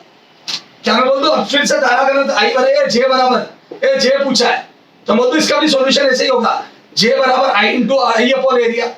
और मैं बोल दूं I हो गया 2 एम्पियर, और एरिया हो गया बेटा 2 × 10⁻⁶। तो बोल दूं ये मीटर स्क्वायर। तो बोल दूं ये यहाँ से 2 से 2 कट गया, फिर से आ जाएगा 10⁻⁶ एम्पियर पर मीटर स्क्वायर। क्या सही है? नहीं है। क्यों बेटा, सही कर दो ना। क्यों एरिया, तुमने ही तो बोला था कि सर वो पहली डेफिनेशन ही राइट है। तुमने कब परपेंडिकुलर लगाया? तुमने तो मेरी हाँ में हाँ मिला दी थी। हाँ current per unit area sir, current एकांक क्षेत्रफल से गुजरने वाली धारा, तो मैंने ना क्षेत्रफल का डिवाइड कर दिया। तो क्या ये वाला क्षेत्रफल लेते हैं क्या? ये वाला एरिया काम का है क्या? नहीं। तो बोल दूं एरिया, यहाँ पे लिख दूं एरिया परपेंडिकुलर, एरिया परपेंडिकुलर लेते हैं, एरिया परपेंडिकुलर वाला लेना है, परपेंडिकुलर वाला लेना है। याद है इलेक्ट्रिक फील्ड में भी ऐसे ही करते थे अपन, इलेक्ट्रोस्टैटिक में फ्लक्स पढ़ा था जब भी, याद है फ्लक्स होता है। इलेक्ट्रिक फील्ड क्या होता था, विद्युत क्षेत्र क्या होता था, यूनिट परपेंडिकुलर एरिया से कितनी लाइंस पास होती है, याद है लंबवत एरिया से गुजरने वाली रेखा है। याद कर मेरे बच्चे। Yes sir. तो मैं तो ये गलत है, तो सर फिर सही क्या है ये लिखो, फिर मैं सही सॉल्यूशन लिख रहा हूं, पहले इसको हटाऊंगा मैं। फटाफट नोट कर, फटाफट नोट कर मेरे बच्चे। हटा दो। तो यहाँ किस्मत अच्छी थी, सीधा एरिया परपेंडिकुलर था, यहाँ किस्मत बेकार थी, बर्बाद हो गया। हटाओ। Yes, sir. हाँ तो सर ठीक है, अब इधर देख। अच्छा अब इसका सही सॉल्यूशन लिख रहा हूं यहाँ। तो बोल दो सॉल्यूशन, करेक्ट सॉल्यूशन। तो बोल दो ये आ जाएगा बेटा जे बराबर आई इंटू परपेंडिकुलर एरिया। ओके, आई इंटू परपेंडिकुलर एरिया, और आई हो गया 2 एम्पियर, और परपेंडिकुलर एरिया, या थोड़ा डायग्राम बना रहा हूं देख, ये परपेंडिकुलर, सुनना ध्यान से।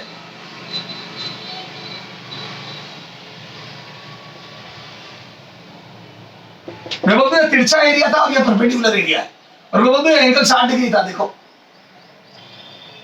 ये 60 डिग्री एंगल था।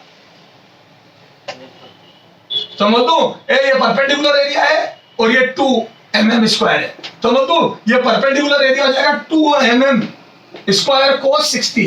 याद कर मैंने बताया था प्रोजेक्शन लेते हैं।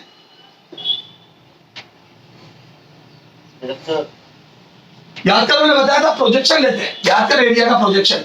तो बोलूं ये आ जाएगा 2 एम्पियर अपॉन a cos 60, जो एरिया है उसका कंपोनेंट। ये बेटा ये सब इलेक्ट्रिक फील्ड में बता चुका हूं, बार बार नहीं बताऊंगा मैं तेरे को। Yes, sir. मैं बता चुका हूं बेटा, ऐसे परपेंडिकुलर डालते हैं, फिर ये लेते हैं, सब सिखा चुका हूं। तो याद है वो पूरा a cos थीटा पीछे वाले लेंथ भी सब सिखा चुका हूं, तो अब मैं बार बार नहीं सिखाऊंगा। तो बोलूं ये हो जाएगा बेटा 2 इंटू 10 की घात -6 into cos 60 into cos 60 degree, और cos 60 डिग्री की वैल्यू 1/2 से 2 कट गया, तो बोलूं ये आ जाएगा 2 इंटू 10 की घात 6 एम्पियर पर मीटर स्क्वायर। अरे बोलो ये आ गई करंट डेंसिटी। खत्म किस्सा। अरे ये क्या कर दिया, हाँ सही तो है। तो डबल आ रहा है, तो जो तेरी सोच थी तेरा 10 की घात 6 आ रहा था उससे डबल आ रहा है, क्योंकि वो एरिया तेरा तिरछा ले लिया, उसका कंपोनेंट करोगे तो एरिया थोड़ा कम आ गया, और एरिया कम आ गया तो करंट डेंसिटी ज्यादा आ गई। बोलो Yes, sir. Yes, sir. है बेहतरीन चीज। Yes, जी sir. हाँ करो, यहां तक करो, फिर एक क्वेश्चन और तगड़ा करा रहा हूं। तो क्या मैं बोल दूं एरिया जे की डायरेक्शन वाला, चलो फिर लिखो लिखो लिखो फिर बताओ।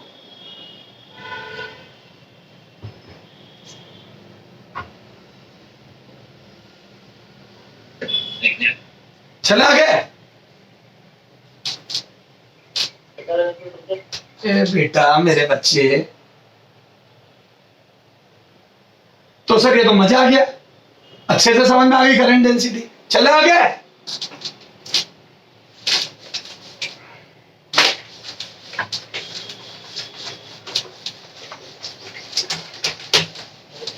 अच्छा सुन, अब देख मेरे लाल फूल, देख बेटा मैं बोल दूं क्या, ए मेरे बच्चे, तो जे बराबर मैं बोल दूं आई अपॉन एरिया, नहीं दिस इज नॉट द जे, तो मैं बोल दूं जे बराबर होता आई अपॉन आई का परपेंडिकुलर एरिया। बोलो Yes, sir. हाँ sir. हाँ। अच्छा एक बात बता, अरे हारे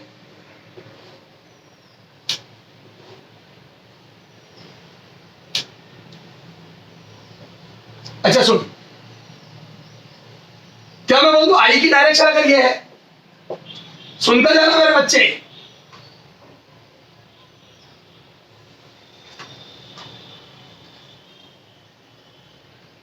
बोलना।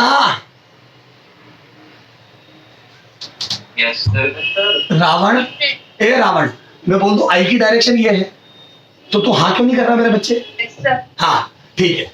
अच्छा बता, एरिया वेक्टर जो होता है एरिया की डायरेक्शन को बोल दूं सतह के परपेंडिकुलर होती है, ए सरफेस के परपेंडिकुलर होती है, तो ये सरफेस का perpendicular area. Yes, sir. Yes, sir. अच्छा सुनना, जो आई की डायरेक्शन होती है उसको मैं बोल दूं उसमें उस दिशा में प्लस चार्ज चल रहे। अरे आई याद है इलेक्ट्रॉन का उल्टा आई होता है, Yes, sir. और या बोल दूं प्लस चार्ज आई की डायरेक्शन में चलते हैं, या तो बोल दूं प्लस का फ्लो ही आई होता है, या माइनस का उल्टा बोल दूं। यार एक तो बोलते नहीं है, तो गुस्सा आता है। हाँ, और मैं बोल दूं इलेक्ट्रॉन पीछे जा रहे हैं, मैं बोल दूं माइनस उल्टे चलते हैं, माइनस उधर जा रहे हैं तो करंट उधर होगा। हाँ सर. अच्छा माइनस उधर जा रहे हैं तो बोल दो इलेक्ट्रिक फील्ड आगे होगा। Yes. Yes, sir. अरे बोलो, हाँ सर। तो क्या मैं बोल दूं? सुनो, जो डायरेक्शन करंट की होती है वही इलेक्ट्रिक फील्ड की होती है, क्योंकि इलेक्ट्रिक फील्ड ही तो प्लस चार्ज को बहाता है। मैं बोल दूं इलेक्ट्रिक फील्ड की दिशा में प्लस चार्ज बहता है और वही करंट की डायरेक्शन होती है। Yes sir. या यूं बोल दूं इलेक्ट्रिक फील्ड इलेक्ट्रॉनों को उल्टा ले जाता है और करंट इलेक्ट्रॉनों का उल्टा होता है। तो बोल दूं इलेक्ट्रॉनों का उल्टा मतलब इलेक्ट्रिक फील्ड की डायरेक्शन में करंट होता है। Yes sir. तो मैं बोल दूं जिधर प्लस बह रहा है उधर ही इलेक्ट्रिक फील्ड होता है। और मैं बोल दूं इलेक्ट्रिक फील्ड और करंट की डायरेक्शन सेम। अच्छा, करंट डेंसिटी और इलेक्ट्रिक फील्ड की डायरेक्शन भी हम सेम लेते हैं हमेशा। तो मैं बोल दूं always current density J and J की डायरेक्शन वही ली जाती है जो ई की होती है, इलेक्ट्रिक फील्ड की, क्योंकि इलेक्ट्रिक फील्ड ही करंट को बहाता है। तो जे का कारण भी इलेक्ट्रिक फील्ड ही है। Yes sir. तो जे की डायरेक्शन और इलेक्ट्रिक फील्ड की डायरेक्शन हमेशा सेम लेते हैं, पैरेलल लेते हैं। तो जिधर इलेक्ट्रिक फील्ड उधर जे। अच्छा सर, यहाँ करंट क्यों नहीं लिख रहे हो आप? अभी तो करंट, क्योंकि करंट को हम वेक्टर क्वांटिटी नहीं बोलते हैं। ये टेंशन है, याद है, कभी वेक्टर कभी स्केलर। करंट के जो इफेक्ट होते हैं, धारा के जो प्रभाव होते हैं, उसमें धारा वेक्टर की तरह ट्रीट होती है। मतलब उसमें डायरेक्शन इंपॉर्टेंट, वेक्टर की तरह ट्रीट नहीं होती है, डायरेक्शन इंपॉर्टेंट होती है। क्योंकि याद है, अगर धारा ऊपर है, करंट ऊपर है, तो मैग्नेटिक फील्ड अंदर की तरफ होगा, और करंट नीचे है तो याद है मैग्नेटिक फील्ड यहाँ बाहर आ जाएगा। याद कर, करंट ऊपर है तो मैग्नेटिक फील्ड नीचे, ये पढ़ेंगे अपन, मैग्नेटिक इफेक्ट ऑफ करंट है। और मैं बोलूं धारा नीचे तो इलेक्ट्रिक मैग्नेटिक फील्ड बाहर आ जाएगा। तो बोलूं करंट उल्टा करा तो मैग्नेटिक फील्ड उल्टा हो गया। तो बोलूं प्रभाव में तो करंट डायरेक्ट की डायरेक्शन इंपॉर्टेंट है, यस सर। लेकिन कैलकुलेशन जब करता हूं, इधर देख, कैलकुलेशन जब करता हूं, यहां से 3 एम्पियर करंट आया, यहां से 4 एम्पियर करंट आया, और ये 90 डिग्री का एंगल है। तो क्या मैं ये बोलता हूं कि ये करंट 3 का स्क्वायर तो 4 का रूट होगा? साथ ही तो बोलता हूं। तब तो मैं सीधा जोड़ देता हूं, आने वाला करंट बराबर जाने वाला, तब वेक्टर का थोड़ी ध्यान रखता मैं। Yes sir. तो मैं बोल दूं करंट की कैलकुलेशन स्केलर की तरह होती है, अदिश की तरह होती है, लेकिन प्रभाव वेक्टर की तरह आता है। यानी कि डायरेक्शन इंपॉर्टेंट होती है इफेक्ट में। करंट की वजह से मैग्नेटिक फील्ड देखते हो तो करंट की डायरेक्शन उल्टी करने पर उल्टा असर आने लग जाता है। अरे बोलो, तो ऐसी क्वांटिटी को, ऐसी चीजों को मैं ना वेक्टर बोल सकता हूं ना स्केलर। तो मैं बोल दूं करंट को वेक्टर बोलना एक बेवकूफी भरी बात होगी। इसलिए मैंने बोला, इसलिए मैंने करंट की डायरेक्शन और ई की डायरेक्शन सेम नहीं बोली, मैंने बोल दिया जे और ई की डायरेक्शन सेम है। जिधर धारा बहेगी उधर ही करंट डेंसिटी होगी। ओके, तो मैं बोल दूं करंट तो अदिश है, करंट तो स्केलर है। अरे कैलकुलेशन में, ठीक है, तो आ जाओ। तो जे की डायरेक्शन वही ली जाती जो ई की है। बोलो। अच्छा, और मैं बोल दूं एरिया परपेंडिकुलर, तो कभी आई लिखना होगा मेरे को, तो आई बराबर लिख दूं J into perpendicular area. Yes sir. और मैं बोल दूं सुनो, अगर जे, तो मैं बोल दूं ये आई की दिशा ही जे की दिशा है, और मैं बोल दूं ये एंगल अगर थीटा है, तो मैं बोल दूं इसका परपेंडिकुलर ये, करंट की डायरेक्शन का परपेंडिकुलर ये, और इसका परपेंडिकुलर ये, तो बोल दूं ये एंगल भी थीटा आएगा। देख ले आराम से, ये एंगल भी थीटा हो गया, देख। Yes sir. क्योंकि ये एंगल ये आई और एरिया के बीच में एंगल थीटा है, तो मैं बोल दूं आई का परपेंडिकुलर ये, देख ये, और इसका परपेंडिकुलर ये सतह, तो बोल दूं ये एंगल भी थीटा हो गया। Yes sir. तो मैं बोल दूं जे की डायरेक्शन, ई की डायरेक्शन ही जे की डायरेक्शन है, तो बोल दूं जे की डायरेक्शन और ए के बीच में एंगल थीटा है। अरे करंट मतलब जे, तो जे और ए के बीच में एंगल थीटा है, तो मैं बोल दूं याद कर, अगर ये थीटा है तो ये भी थीटा, और याद है ये ए है तो ये cos थीटा था, तो बोल दूं इस परपेंडिकुलर को मैं लिख दूं a cos थीटा। जहां थीटा क्या है, जे और ई के बीच में एंगल। थीटा क्या है बेटा, ये वाला एंगल ही ये वाला एंगल है, तो बोल दूं एंगल जे एंड ई के बीच का एंगल, जे और सॉरी एरिया के बीच का एंगल। जे और ई के बीच में तो जीरो एंगल होता है, जे और ई तो पैरेलल होते हैं। अरे जे पैरेलल टू ई होता है, ध्यान रखना हमेशा। तो बोल दूं जे और ए के बीच का एंगल, के बीच एंगल। अरे बोल, ये बहुत इंपॉर्टेंट बात है। तो बोल दूं a cos थीटा, तो क्या मैं बोल दूं यहां से आई की वैल्यू आ गई जे डॉट है, आई बराबर ये आ गया, और यहां से बोल दूं आई बराबर जे डॉट है।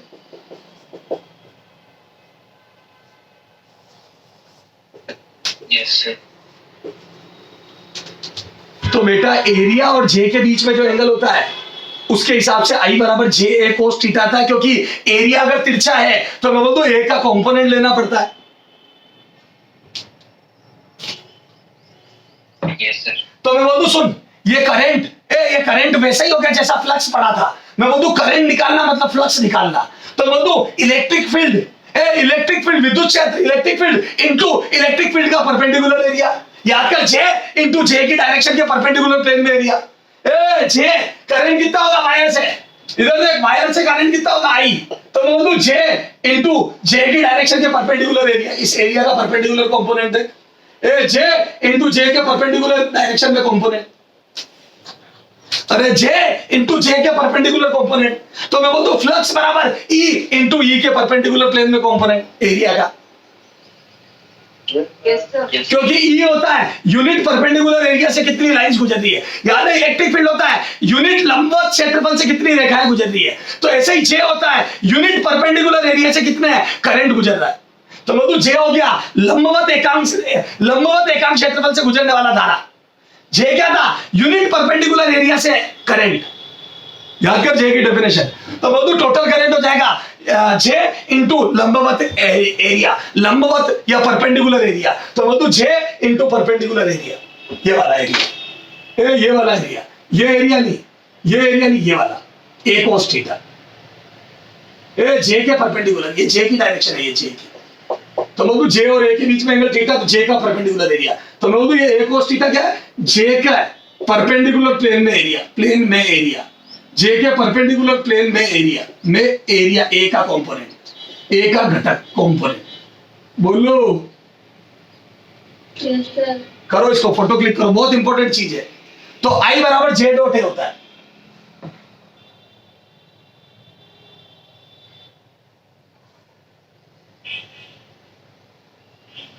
हो गया।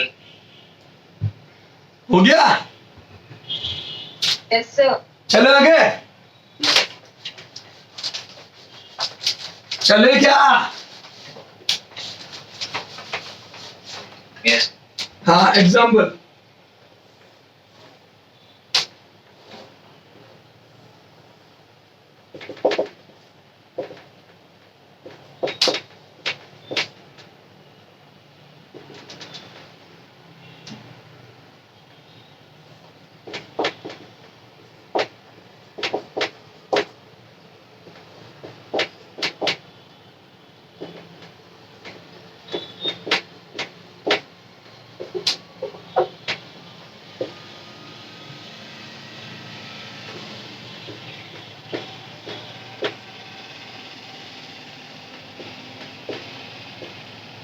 हाँ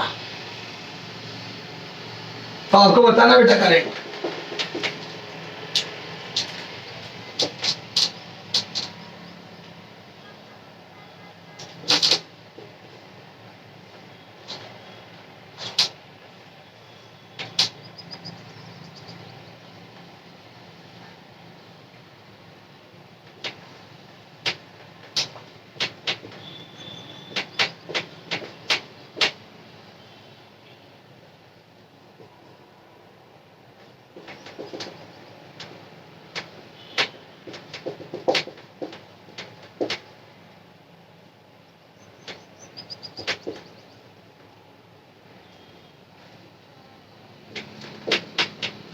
दो क्वेश्चन लिखे आई बताओ।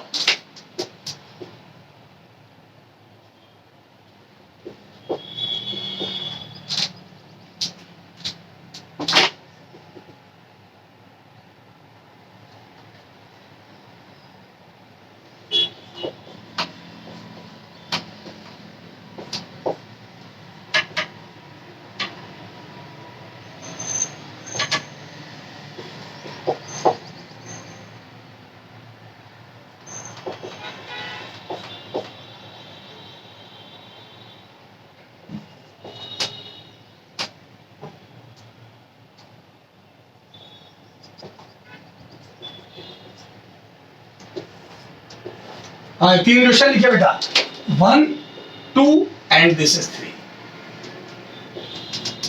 तीनों बेहतरीन क्वेश्चन है, शानदार। सारे जे के कंसेप्ट क्लियर हो जाएंगे। बोलो अब बोल बेटा पहले का आंसर। तो सुनो क्या होता है करंट आई बराबर, मैं बोलता हूं जे डॉट है जेड सर। या जे कोस थीटा। अरे बोल, हाँ सर। बोलते ही नहीं है ये बच्चे तो। अच्छा ये ए कोस थीटा क्या है, ए थीटा क्या है पहले बता। जे और ए के बीच का एंगल, तो एरिया की डायरेक्शन सतह के परपेंडिकुलर, सरफेस के परपेंडिकुलर होती है। तो एरिया हो गया सतह के परपेंडिकुलर ये, और जे हो गया ये है वो थीटा। बोलो। Yes sir. अच्छा अब मैं बोलूं ये ए कोस थीटा क्या है, तो मैं बोलूं ए कोस थीटा याद है जे इंटू जे का परपेंडिकुलर कंपोनेंट। ए जे इंटू जे का जो परपेंडिकुलर प्लेन है, मैं बोलूं जे का परपेंडिकुलर प्लेन ये रहा, देख ये रहा जे की डायरेक्शन ये, उसका परपेंडिकुलर प्लेन ये रहा। अरे यार याद है ए कोस थीटा क्या होता है, परपेंडिकुलर प्लेन में कंपोनेंट, लंबवत तल में घटक।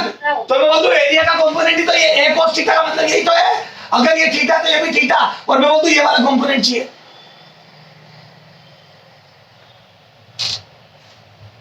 Yes sir. तो अब मुझे ये वाला कंपोनेंट, तो बोल दो ए cos थीटा, तो यहाँ पे सीधी वैल्यू रख दो, तो बोल दो ये परपेंडिकुलर कंपोनेंट ही है, तो जे हो गया ए यूनिट परपेंडिकुलर एरिया से 4 एम्पियर करंट जाता है। ए यूनिट परपेंडिकुलर एकांक लंबवत क्षेत्रफल से 4 एम्पियर करंट जाता है। तो ये लंबवत क्षेत्रफल कितना होगा, जितना तिरछा क्षेत्रफल है 4√3 उसका cos थीटा। तो बोल दो ये हो गया ampere per metre square, 4 ampere per metre square into 4√3 ए का cos थीटा का cos 30 degree into mm square, और mm को लिख दूं मैं 10 की घात, mm को लिख दूं 10 की घात -6 मीटर स्क्वायर, और मीटर स्क्वायर से मीटर स्क्वायर कट गया, और ये cos 30 √3/2 आएगा। cos 30 √3/2, तो 2 से 2 कट गया, ये 2 बन जाएगा, तो 8 इतनी 24 इंटू 10 की घात -6 एम्पियर करें। बोलो, या मैं बोलूं 24 माइक्रो एम्पियर। अरे बोलो 24 माइक्रो एम्पियर। समझ में आ गया। तो एरिया का मल्टीप्लाई नहीं करते जे में, एरिया के परपेंडिकुलर, ए जे के परपेंडिकुलर तल में एरिया का कंपोनेंट लेते हैं। ये ए cos थीटा ये वाला कंपोनेंट है, ये वाला नहीं है, ये वाला है। बोलो। Yes sir. तो सीधा जे cos थीटा लगा देना, जहां थीटा जे और ए के बीच में एंगल है। अगला करो ये वाला।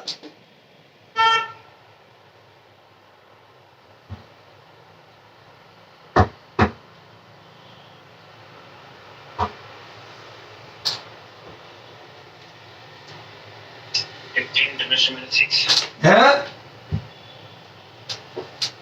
अच्छा बोलो, अब मैं बोल दूं ये रहा जे, ये रहा जे,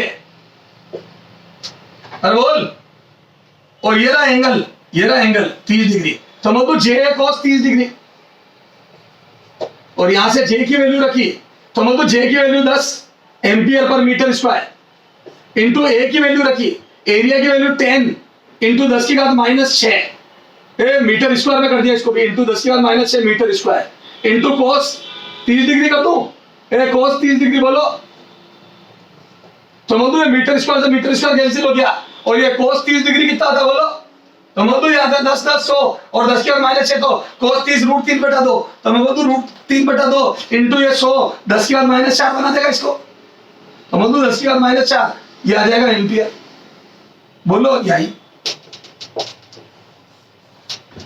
सही है क्या? क्यों नो क्यों? मैंने तो इतनी मेहनत से करा नो सर। क्योंकि ये एरिया ये थोड़ी ये वाली डायरेक्शन होती है। हाँ सर। तो मैं बोलूं ये 30 से 60 होगा, क्योंकि सतह के लंबवत होता है एरिया, तो मैं बोलूं वो 30 से 60 डिग्री होगा, तो मैं बोलूं यहाँ पे cos 30 नहीं 60 आएगा। अरे बोलो, तो ये सारा गलत हो गया, तो बोलूं यहाँ से कितना आएगा सही सॉल्यूशन, आई बराबर जे cos 60। अरे बोलो जे cos 60, और जे की वैल्यू आ जाएगी बेटा वही 10 एम्पियर पर मीटर स्क्वायर, और ए की वैल्यू आ जाएगी कितनी 10 इंटू 10 की घात -6, बट cos 60 आएगा, 10 इंटू 10 की घात -6 इंटू cos 60 डिग्री, ये इंटू मीटर स्क्वायर, और बोलो तो मीटर स्क्वायर से मीटर स्क्वायर गया, तो यहाँ से आई बराबर आ जाएगा बेटा 10 ये 100, तो ये 1/2, तो मैं बोल दूं ये आ जाएगा 1/2 इंटू 10 की घात -4, यानी कि आ जाएगा 50 माइक्रो एम्पियर। घर पे सोचना 50 माइक्रो एम्पियर। हाँ सर। बोलो, तो थीटा का ध्यान रख लोगे? जी सर। Yes sir. तो ये ठीक उसी प्रकार की बात है जैसे फ्लक्स बराबर होता है electric field into electric field के लंबवत घटक क्षेत्रफल का, एरिया का लंबवत घटक। तो यार प्रोजेक्शन लेते थे, तो इसमें भी जे की दिशा के लंबवत एरिया का प्रोजेक्शन लेना है, जे की डायरेक्शन के परपेंडिकुलर तल में इसका प्रोजेक्शन लेना है। और वो एक cos थीटा था जहां थीटा जे और एरिया वेक्टर के बीच का एंगल है। ध्यान रखना थीटा जे और एरिया वेक्टर के बीच का एंगल है, ये वाला, ये नहीं, ये वाला नहीं, ये एंगल नहीं है, ये वाला एंगल। बोलो हाँ सर। Yes, sir. ये करो, इस बार वेक्टर फॉर्म में सदिश रूप में जे और ए दिया है, सदिश रूप में दिया है तो और आसान हो गया, जे डॉट ए कर दो, जे डॉट ए कर दो, 9 हो जाएगा सर। कर दिया सर। हाँ तो हटा दो इसको। हटा दो। तो सर ये तो बहुत अच्छे से समझ में आ गया, परपेंडिकुलर एरिया लेते हैं। हाँ अब आ जाओ, तो सॉल्यूशन 3 मैं बोल दूं आई बराबर जे डॉट ए, और देख इसमें बेवकूफ बनाने की कोशिश करिए, क्यों, ये 3j प्लस 4k, बहुत ध्यान से देखना, डॉट एरिया वेक्टर में आई और जे, 2i प्लस 3j, लेकिन ध्यान रखना जे दिया एम्पियर पर मीटर स्क्वायर में और ये mm स्क्वायर में, तो इनटू 10 की घात -6 और लगाना पड़ेगा एरिया में, तभी तो मीटर स्क्वायर होगा, मीटर स्क्वायर करके एम्पियर में आंसर आएगा। बोलो ये है एम्पियर पर मीटर स्क्वायर और ये mm था तो उसको मीटर स्क्वायर बना के मीटर स्क्वायर से मीटर स्क्वायर काट दिया, तो बोलो अब सही है। अब देखो J dot J dot product में याद है जे डॉट आई 0, क्योंकि जे और आई परपेंडिकुलर होते हैं और cos 90 0 होता है। पता है क्या, सेम का डॉट 1 होता है और दूसरों के डॉट 0 होते हैं। आई डॉट आई 1 होता है, जे डॉट जे 1 होता है, के डॉट के 1 होता है, I dot J 0, J dot के 0, के डॉट आई 0, क्योंकि 90 डिग्री एंगल होता है आई जे के और के आई में। बेटा ये चीजें मैं थोड़ी सिखाऊंगा यार, तो बोल दो I dot J dot I 0 plus J dot J 9, J dot J 1 होगा 3 3 3 9 4 दुनिया 8 पर जे के डॉट आई 0, फिर के डॉट जे 0, तो मैं बोल दूं ये सारे 0 आ गए इनटू 10 की घात -6 एम्पियर, तो बोल दो आंसर आ गया 9 माइक्रो एम्पियर। बोलो यस सर। कितने लोगों को करंट डेंसिटी अच्छे से समझ में आ गई, धारा घनत्व। चलो ठीक है बेटा, अब बात करेंगे अगले टर्न पे।